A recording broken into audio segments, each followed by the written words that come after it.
తమిళనాడులో అతిపెద్ద పార్టీగా టీవీకే అవతరించింది. 106 సీట్లలో స్పష్టమైన ఆధిక్యంలో టీవీకే పార్టీ ఉంది. మ్యాజిక్ ఫిగర్ కు మరో 12 సీట్ల దూరంలో ఉంది. ప్రభుత్వ ఏర్పాటు దిశగా టీవీకే పార్టీ అధినేత విజయ్ అడుగులు వేస్తున్నారు. పోటీ చేసిన 2 స్థానాల్లో విజయాన్ని సాధించారు. విజయ్ ఇంటి దగ్గర అభిమానులు, పార్టీ శ్రేణుల కోలాహలం నెలకొంది. తల్లిదండ్రుల ఇంటికి వెళ్లి ఆశీర్వాదం తీసుకున్నారు విజయ్. తమిళనాడులో అతిపెద్ద పార్టీగా టీవీకే అవతరించింది. 106 సీట్లలో స్పష్టమైన ఆధిక్యంలో టీవీకే పార్టీ ఉంది. మ్యాజిక్ ఫిగర్ కు మరో 12 సీట్ల దూరంలో ఉంది. ప్రభుత్వ ఏర్పాటు దిశగా టీవీకే పార్టీ అధినేత విజయ్ అడుగులు వేస్తున్నారు. పోటీ చేసిన 2 స్థానాల్లో విజయ్ సాధించారు. విజయ్ ఇంటి దగ్గర అభిమానులు, పార్టీ శ్రేణులు కోలాహలం నెలకొంది. తల్లిదండ్రుల ఇంటికి వెళ్లి ఆశీర్వాదం తీసుకున్నారు విజయ్. కంప్లీట్ డీటెయిల్స్ అందించేందుకు మా కరెస్పాండెంట్ సిద్ధంగా ఉన్నారు.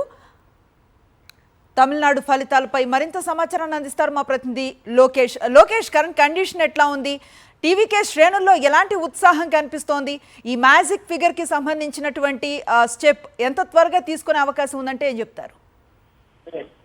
అనుశ్రీ, ఎట్టకేలకు 106 స్పష్టమైనటువంటి స్థానాలతో టీవీకే అతి పెద్ద భారీ విజయమే సాధించిందనే చెప్పాలి.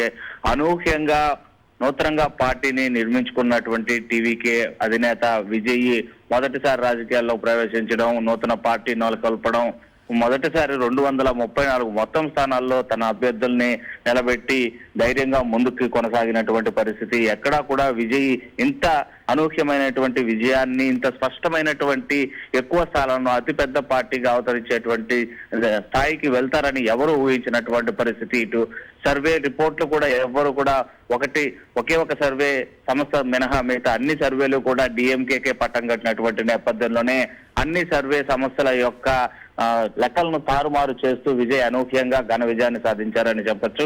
సో ప్రస్తుతానికి 106 సీట్ల స్పష్టమైన ఆధిక్యంలో టీవీకే పార్టీ కొనసాగుతున్నటువంటి నేపథ్యంలో మ్యాజిక్ ఫిగర్ కు కేవలం మరో 12 సీట్ల దూరంలోనే ఉంది.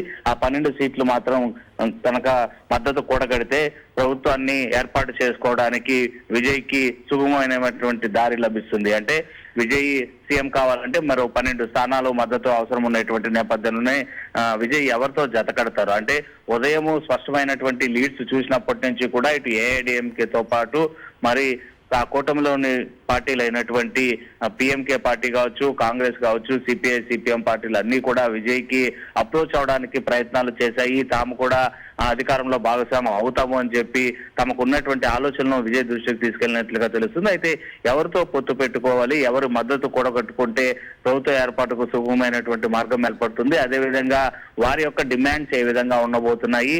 సో వాళ్ళ డిమాండ్స్ కనుక ఎక్కువ రేంజ్ లో ఉంటే కనుక ఈ పాలనకి అడ్డు తగిలేటువంటి అవకాశాలు ఉంటాయా, ప్రజలకు ఇచ్చినటువంటి హామీలను అమలు చేయడంలో ఎటువంటి ఇబ్బందులన్నా ఏర్పడేటువంటి అవకాశాలు ఉంటాయా, వీటన్నిటిపైన తీవ్రమైనటువంటి చర్చ జరిగింది విజయ్ నివాసంలో. దాదాపు ఉదయం 11 గంటల ప్రాంతం నుండి కూడా సాయంత్రం 5 గంటల ప్రాంతం వరకు ఈ రకమైనటువంటి చర్చ జరిగింది. తన వ్యక్తిగతమైనటువంటి ముఖ్య నేతలతో పాటు అదేవిధంగా కుటుంబ సభ్యులతో పాటు విజయ్ ఈ రకమైనటువంటి డిస్కషన్ పెట్టినట్లుగా కూడా తెలుస్తుంది. మొత్తం మీద సాయంత్రం 5:30 గంటల ప్రాంతంలో విజయ్ బయటకు రావడం జరిగింది. బయటకు వచ్చి తాను గెలుపొందినటువంటి పెరంబూరు నియోజకవర్గానికి సంబంధించినటువంటి కౌంటింగ్ ఏదైతే లయాలా కాలేజ్ కేంద్రంగా జరిగిందో అక్కడికి వెళ్లి తన డిక్లరేషన్ తీసుకున్న వెనుదిరిగినటువంటి పరిస్థితి. దారి పొడవునా కూడా విజయ్ ని చూసినటువంటి తమిళనాడు వాసులు కావచ్చు, అభిమానులు పెద్ద ఎత్తున కేరింతలు, అదేవిధంగా టపాకాయలు పేర్చినటువంటి పరిస్థితి. ఎప్పుడైతే ఈ మ్యాజిక్ ఫిగర్ కు దగ్గరలో టీవీకే పార్టీ ఉంది అని తెలుసుకున్న అధికార యంత్రాంగము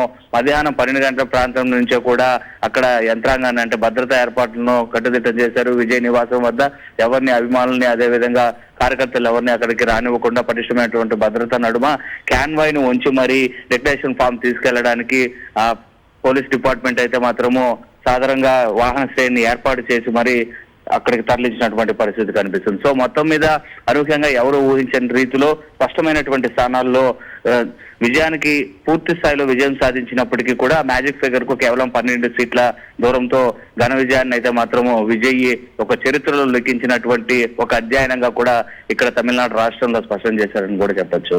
అనుశ్రీ, లోకేష్, విజయ్ ముందు ఉన్నటువంటి ఆప్షన్స్ ఏంటి? దాంట్లో ఆయన ఎటువైపు ఎక్కువగా మొగ్గటానికి అవకాశం ఉందంటే ఏం చెప్తారు?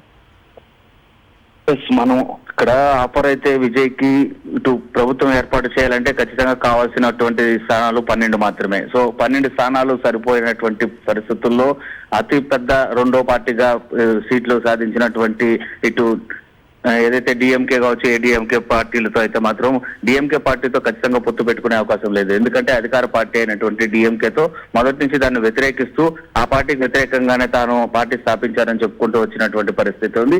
ఎక్కడ ఏడీఎంకేకి సంబంధించినటువంటి నేతలతో విభేదాలు లేదు, ఆ పార్టీకి సంబంధించినటువంటి నేతల పైన ఎక్కడ ఆరోపణలు చేసినటువంటి పరిస్థితి లేదు. కాబట్టి ఏఐడిఎంకే మద్దతు కూడా తీసుకుంటే బాగుంటుందా లేదా అనేటువంటి ఒక ఆలోచన చేస్తున్నారు.